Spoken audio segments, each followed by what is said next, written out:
The invitation to the annual Tech Industry Excellence Gala sat on my desk, its gold embossing catching the morning light.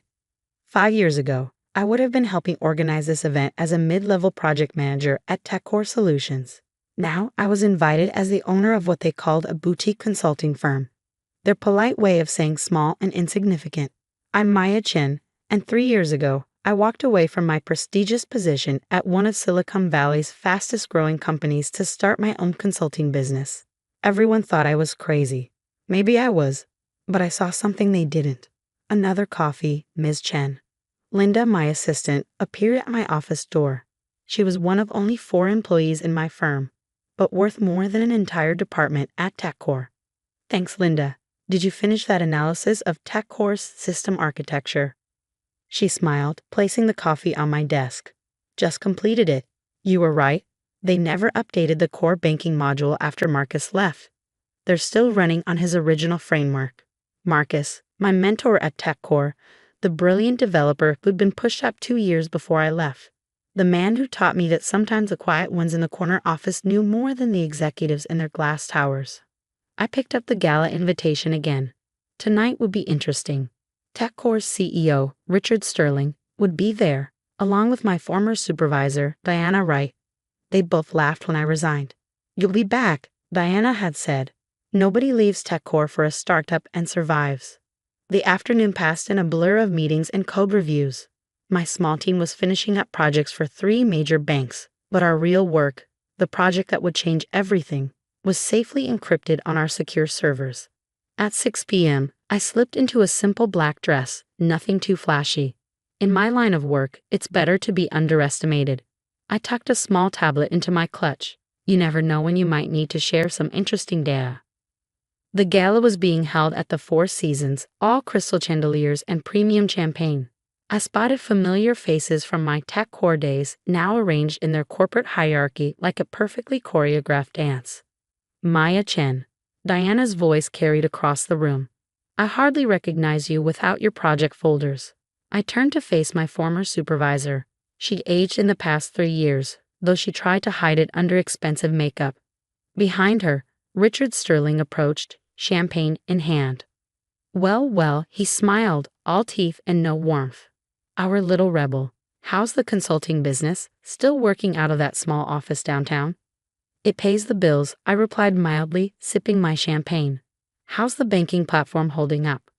A flicker of something, concern, crossed Richard's face before his smile returned. Better than ever. We just signed 3 new major clients. 4. Diana corrected quickly. The merger with First National goes through next week. I nodded, remembering the email I'd received that morning from First National's CTO. They didn't know yet what they'd bought into. Of course, we only work with serious technology partners now, Richard continued. The big players, no offense, but boutique firms just can't handle enterprise-level solutions. Around us, other TechCore executives had gathered, drawn to the spectacle of their CEO putting the former employee in her place. I recognized most of them, the same faces who dismissed Marcus's warnings years ago. Speaking of enterprise solutions, I said casually, pulling out my tablet. I've been meaning to ask about the core banking module, the one Marcus built. Richard's smile froze. Ancient history. We've completely rebuilt the system. Have you? I pulled up a screen of code, because this is from your current deployment. See these timestamps? All original Marcus code. In fact, I swiped to another screen. This entire framework is still running on his architecture. Diana stepped forward, her voice sharp. That's proprietary information. You have no right. Actually, I do. I smiled, thinking of the countless nights Marcus and I had spent documenting everything. You see, when Marcus left, he transferred his intellectual property rights to a holding company, one that I now own. The champagne glass in Richard's hand trembled slightly. That's impossible. We own all code developed during employment. Check your contracts, I suggested. Marcus was hired as a consultant, not an employee. His contract specifically retained IP rights, something HR overlooked when they pushed him out. The circle around us had grown quieter. Everyone at TechCore knew the banking platform was their crown jewel, the system that handled transactions for half the banks in the country. What they didn't know was that it had been built on borrowed time. This is absurd, Richard blustered. Our legal team has already received the documentation. I finished, along with notice that the license agreement for the core banking module expires in exactly 1 month. Diana's face had gone pale. 1 month?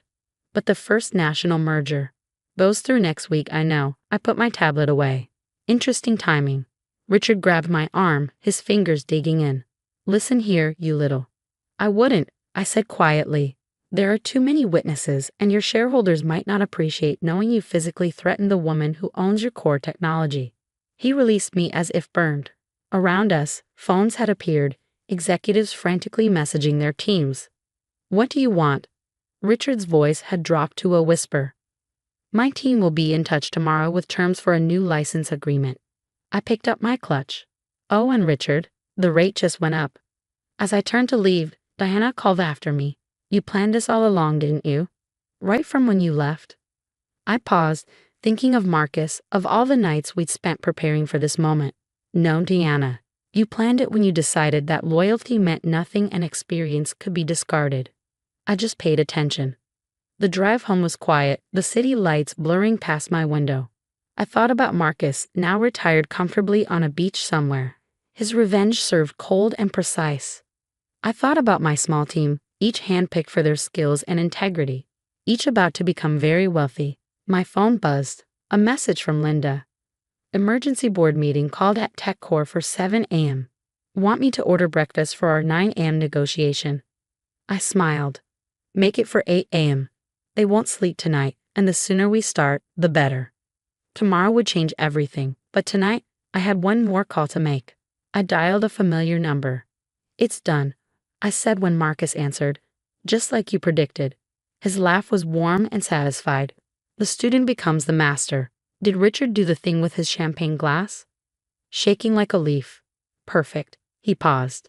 You know they'll try to fight it. Let them, I replied, thinking of the documents in our secure server, the years of evidence, the carefully constructed legal framework.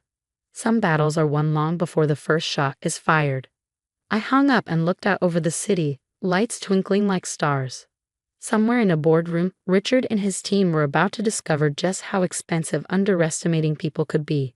But that was tomorrow's drama. Tonight, I had reports to review, code to check, and a small team of brilliant people to thank. Because the truth is, real power isn't in corner offices or corporate titles. It's in knowing your worth and having the patience to wait for the right moment to prove it. Tomorrow would be interesting indeed. I arrived at my office at 7:30 a.m., just as the sun was rising over the city skyline. Through my window, I could see the TechCore building across the street, lights blazing in the executive boardroom. Linda was already at her desk, multiple screens displaying various news feeds. They've been in there since 3 a.m., she reported, handing me a coffee. Their legal team arrived an hour ago. The stock's already down 2% in pre-market trading. I nodded, watching a group of suited executives hurry into the TechCore building. Any word from First National? Their CTO called twice. They're concerned about the merger implications. I bet they are. I sat at my desk, reviewing the documents we prepared. Is everyone ready? Linda smiled. The team's in the conference room. Dev logs, license agreements, everything documented and triple-checked. Even found some interesting emails from when they pushed Marcus out. At precisely 8 a.m., our receptionist announced the arrival of the TechCore delegation. Richard Sterling led the group, looking like he hadn't slept. Diana Wright followed, along with 3 lawyers and their head of technology. Nice office, Richard said, trying for his usual condescending tone but falling short. Bigger than I expected.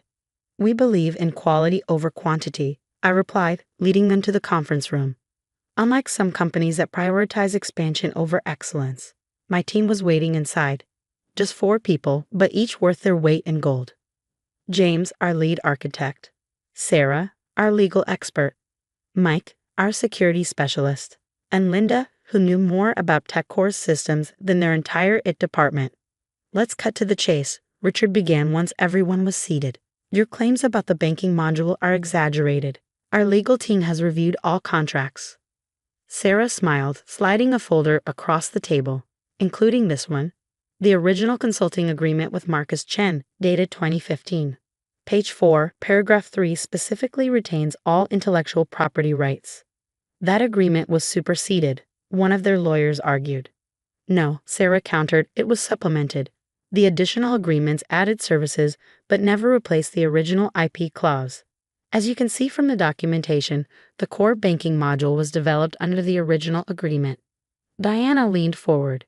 Even if that's true, you can't just shut down our systems. We have contracts with major financial institutions. Actually, James spoke up, pulling up a code display. The license agreement is very specific about termination rights. But we're not here to shut you down. We're here to negotiate. Richard's face darkened. You're trying to hold us hostage. No, I said quietly. I'm trying to correct a mistake you made 3 years ago when you decided that experience and loyalty meant nothing. When you pushed out the man who built your core systems because he wouldn't play your political games. This is about Marcus. Diana scoffed. He was difficult, uncooperative. He was brilliant. I cut in. And he saw this coming. Why do you think he documented everything so carefully? Why do you think he kept such detailed records of every meeting, every decision, every modification? Mike tapped his tablet, and the wall screen filled with emails. Internal communications from 3 years ago, discussing how to ease out Marcus while retaining control of his work. Where did you get those? Richard demanded. Marcus kept copies of everything, I explained. He knew someday someone would need to prove what really happened. Now, shall we discuss the new licensing terms? The next 2 hours were intense. Their lawyers argued, threatened, and finally negotiated. Sarah calmly countered every point, backed by irrefutable documentation. James demonstrated exactly how dependent their systems were on Marcus's original architecture. Finally, Richard sat back, defeated. What are your terms? I slid across a single sheet of paper. He read it, his face growing redder by the second. This is extortion. 20% of all revenue from the banking platform. For the next 5 years, I confirmed. After that, we can renegotiate, or you can rebuild your entire system from scratch. I'm sure your clients would understand the 3-year service interruption. Diana grabbed the paper, plus seats on the board. Technical oversight of all modifications. We want to ensure the integrity of the system, James explained. After all, our reputation is now tied to its performance. Richard stood up, pacing. And if we refuse? Then in 29 days, the license expires. First National's merger will collapse. Your stock will tank, and every bank using your platform will start looking for alternatives. I kept my voice calm. Or we can sign this agreement and nothing changes for your clients, except that the system they rely on will now have proper oversight. The room was silent except for Richard's pacing. Finally, Diana spoke up. Richard, we don't have a choice. The merger, he spun around. This is blackmail. No, I corrected. This is business. The kind you taught me. The kind where you leverage every advantage and never show mercy. I was paying attention during all those executive meetings. Another hour of legal review, and it was done. They signed. As they filed out, Diana lingered. You could have warned us, she said, given us a chance to prepare. Like you warned Marcus, or me, or any of the other talented people you discarded because they didn't fit your corporate image. She left without responding. I watched through my window as the Tech Core delegation crossed the street, shoulders slumped in defeat. Linda appeared with fresh coffee. Stock's down 5% now. Want me to call Marcus? Not yet. I smiled, remembering all the lessons he taught me. Let's wait until the merger announcement. He'll enjoy that more. Over the next few weeks, everything changed. First National's merger went through, their executives never knowing how close they'd come to disaster. TechCore's stock recovered once the market realized their core technology was now more secure than ever. And my boutique firm became one of the most sought-after consultancies in the industry. 6 months later, I sat in TechCore's boardroom, now as a director overseeing technical operations. Richard had retired to spend more time with his family. Diana had transferred to their European division. And the banking platform, under James's oversight, was performing better than ever. My phone buzzed. A message from Marcus, now living in New Zealand. Saw the quarterly results. Well done, Grasshopper. I smiled, looking out over the city. The view was different from this side of the street, but the lesson was the same. True power isn't about corner offices or fancy titles. It's about knowing your worth, protecting your integrity, and having the patience to wait for the right moment. That evening, I gathered my small team for dinner. We'd grown to 6 people now, still tiny by industry standards. But size had never been our goal. To Marcus, I proposed a toast, who taught us that the best revenge is building something better. To the quiet ones, Linda added, who see everything and bide their time. Later, alone in my office, I found an old photo from my tech core days, me and Marcus celebrating after launching the banking platform. He'd known even then what would happen, had prepared for it meticulously, but his greatest legacy wasn't the code or the contracts or even the victory we'd achieved. It was the lesson he taught me, that success isn't about climbing corporate ladders or winning power games. It's about building something meaningful and protecting it with integrity. I pinned the photo to my wall, next to our framed licensing agreement with TechCore. A reminder that sometimes the biggest victories come not from fighting battles, but from being patient enough to let others make their own mistakes. As I left the office that night, I passed the cleaning crew arriving at TechCore. The same crew that had been there during all those late nights when Marcus and I documented everything, prepared everything, waited for everything. "Good evening, Ms. Chen," the night guard called. "Good evening, Joe," I replied, remembering how he used to let me in early to gather evidence. Another quiet one who saw everything and said nothing. The city lights twinkled as I drove home, each one a reminder of the countless systems running on our code, now properly protected and maintained. Marcus had been right. The best revenge wasn't revenge at all. It was building something better from the ashes of others' mistakes. Tomorrow would bring new challenges, new opportunities, new lessons. But tonight, I had the satisfaction of knowing that sometimes the smallest players on the board can change the entire game. Not through force or fear, but through patience, preparation, and the quiet confidence that comes from knowing your true worth. After all, in business as in life, it's not the size of your office that matters. It's the strength of your foundations and the integrity of your code, both the digital kind and the personal kind. And those, as TechCore have learned, were worth far more than they ever imagined.